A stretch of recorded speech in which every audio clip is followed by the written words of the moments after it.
शुरू 80 से प्रति मिनट। आज जब पूरे विश्व समुदाय को वैश्विक महामारी कोविड-19 का सामना करने के लिए आपसी सहयोग, समन्वय एवं सहभागिता की आवश्यकता है, तो ऐसे समय में विश्व के दो सबसे बड़े राष्ट्र भारत तथा चीन सीमा विवाद के कारण आपस में उलझे हुए हैं, जिस कारण भारत चीन संबंधों में कड़वाहट काफ़ी ज़्यादा बढ़ गई है।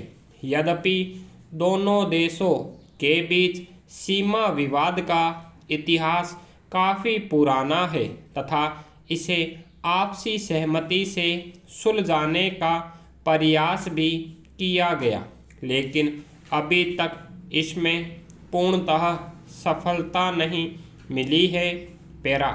हाल के दिनों में चीन में स्थित गलवान घाटी को लेकर दोनों देशों के बीच सीमा विवाद काफ़ी बड़ा है, जिसको लेकर दोनों देशों की सेनाओं के बीच हिंसक झड़प भी हुई। इस नवीन विवाद के संदर्भ में भारत का कहना है कि चीनी सेना गलवान घाटी के किनारे अवैध रूप से टेंट लगाकर सैनिकों की संख्या में वृद्धि कर रही है, जबकि चीन का कहना है कि भारत गलवान घाटी के पास रक्षा संबंधी अवैध निर्माण कर रहा है। फिर कुछ दिन पहले इससे पूर्व उत्तरी सिक्किम में भी दोनों सेनाओं के बीच झड़प हुई थी। भारत चीन के बीच सीमा विवाद का तनाव दोनों देशों के रक्षा व सुरक्षा संबंधों की जटिलता को व्यक्त करता है, लेकिन इस संदर्भ में वस्तुतः दोनों देशों के बीच संबंधों को व्यापक दृष्टिकोण से समझने की ज़रूरत है। भारत तथा चीन के बीच सीमा स्पष्ट रूप से सीमांकित नहीं है। स्वतंत्रता के बाद भारत वास्तविक रूप से LAC पर सहमत है।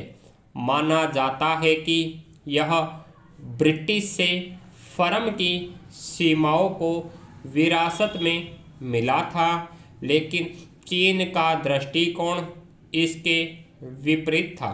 चीन के अनुसार ब्रिटिशों ने दो नवगठित गणराज्यों के बीच एक विवादित विरासत को पीछे छोड़ दिया।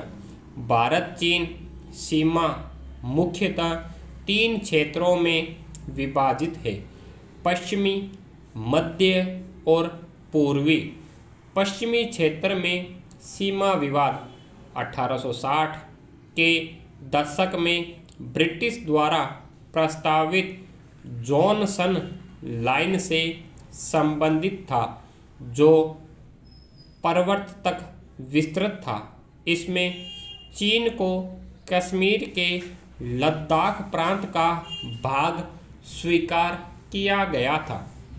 स्वतंत्रता प्राप्ति के बाद भारत ने जॉनसन लाइन का प्रयोग किया तथा चीन पर अपना दावा किया।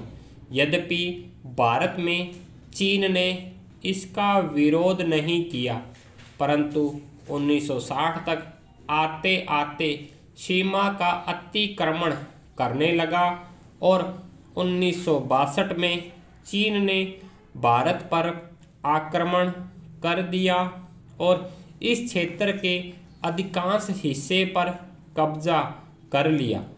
मध्य क्षेत्र में विवाद मामूली है।